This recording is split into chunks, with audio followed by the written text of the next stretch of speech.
the Bell. Bloomberg's comprehensive cross-platform coverage of the U.S. market close starts right now.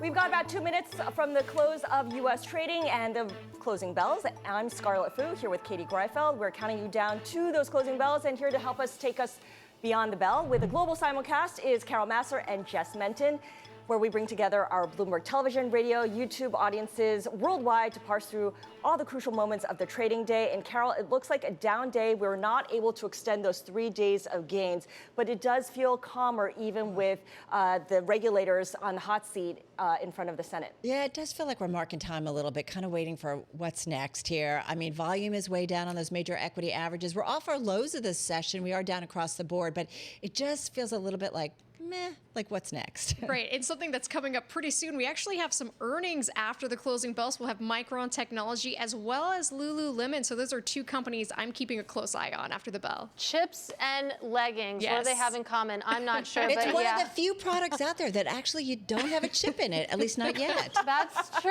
That's true. I don't know. A lot can change. Maybe we'll learn more about that in a couple minutes' time. But yeah, nice reminder that earnings continue nonetheless, even as we sort of map the fallout from what's going on in the banking sector. And we also are seeing slower than average trading for today, which I guess is not surprising as we kind of wait for things to pan out.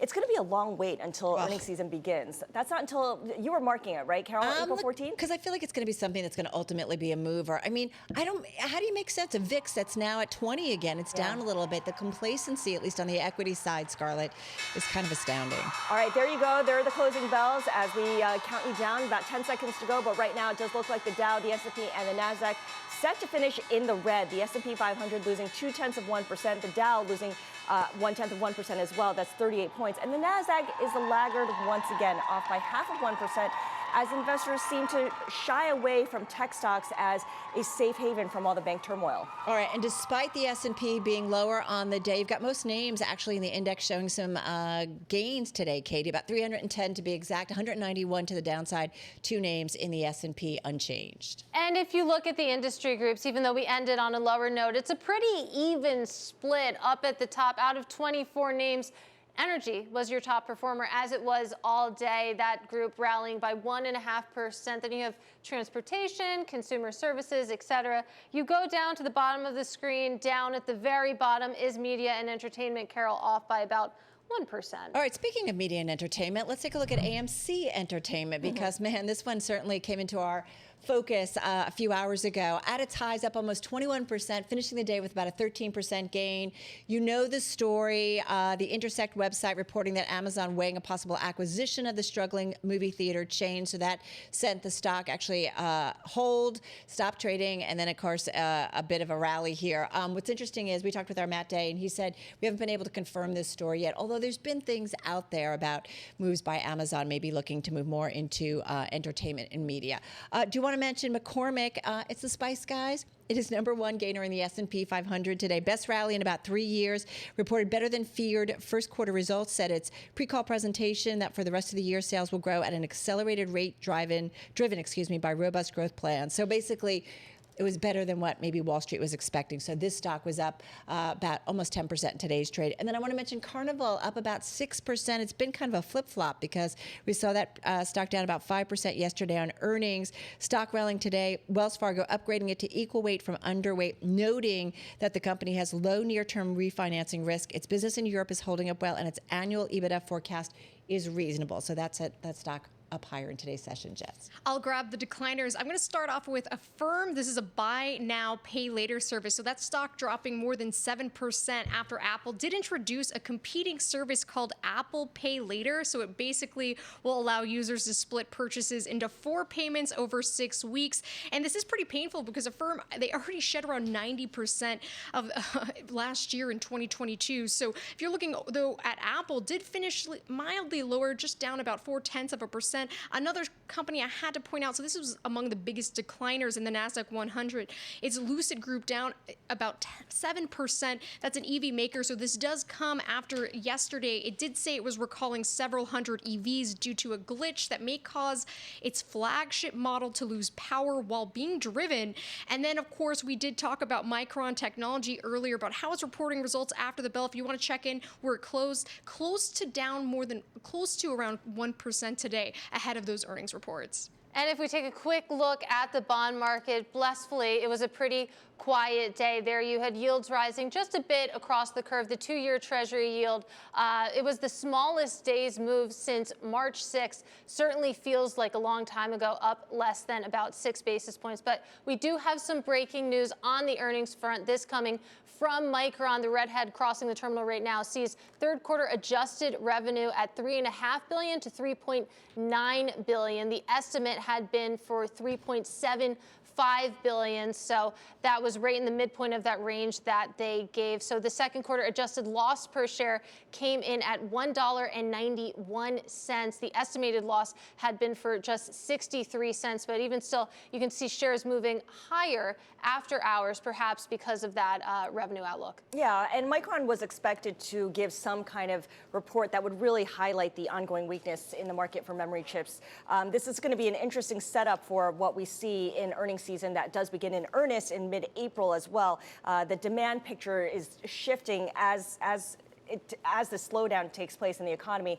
The big question is how much of it is already priced in? Yeah, looking for some commentary, certainly in the press release. What's interesting, stocks up about 17% year to date versus about a 20% gain in the stocks. But in February, they talked about cutting their base salaries for executives, a lot of belt tightening. That includes the CEO. They had 10% job cuts that they've been dealing, as Scarlett mentioned, with that sluggish demand for PCs and devices. So there's been a lot going on, not necessarily a surprise. And the stock's been bouncing around, to be quite honest, in the after hours. And right now, that third quarter adjusted revenue, $3.5 to $3.9 billion, estimate is 3.75. So they're kind of hugging that estimate, if you will. And the stock right now, Jess, about 2.5% higher in the aftermarket. And you were talking about cost cutting, Carol. Back in December, that's when it did initially announce that it was going to cut about 10% of its workforce. You look at its stock year to date, it's up close to 19%. So it does follow that same sort of theme we've been seeing, especially in the big tech sector, through these cost-cutting efforts where some of these stocks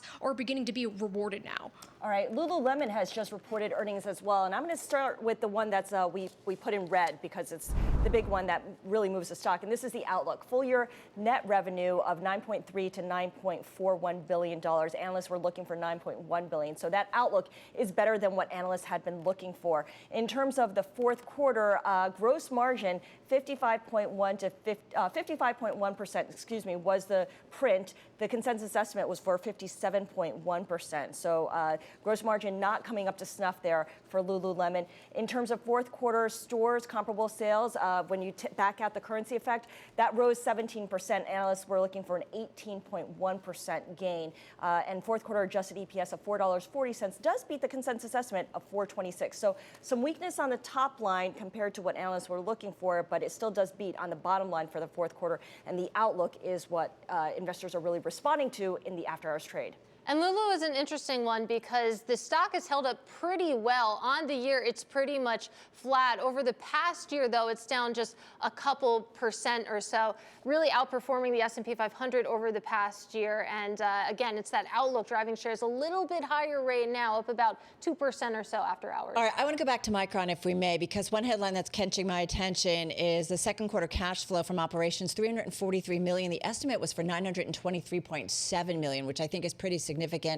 Taking a look at the press release, Micron delivered fiscal second quarter revenue within our guidance range in a challenging market environment. This is coming from the company's CEO, Sanjay Malhotra. He says customer inventories are getting better, and we expect gradual improvements to the industry's supply-demand balance. We remain confident in long-term demand and are investing prudently to preserve our technology and product portfolio competitiveness. I feel like there's a lot of caveats there and cautiousness. There is, and anytime we've seen Micron have this type of cautiousness typically last year as well, Carol. We have seen that move other chip makers, so it's going to be interesting to see, especially with the big gains in the stocks this year, as well as other semiconductor companies, if it'll have big moves, especially after hours with some of these shares, as well as pre-market tomorrow, if maybe a lot of that pain arguably may have been priced in because of last year's decline.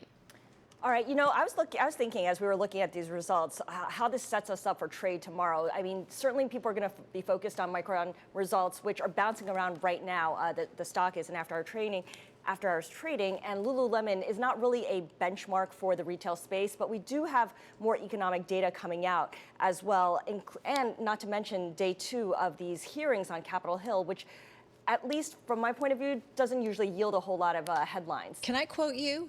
If we don't have a bank collapse, or can I quote your guest? If we don't have a bank collapse, it'll probably be a good day. Is a good day. So each time we get through another day, there's some good momentum, don't you think? There we go. Yeah. Thank you, Chris Marinac of Janney Montgomery Scott. Getting T-shirts printed up. All right, guys, that's a wrap. Our cross-platform coverage, radio, TV, Bloomberg Originals, and of course, Bloomberg YouTube. We will see you again beyond the bell tomorrow, 4 p.m. Wall Street time.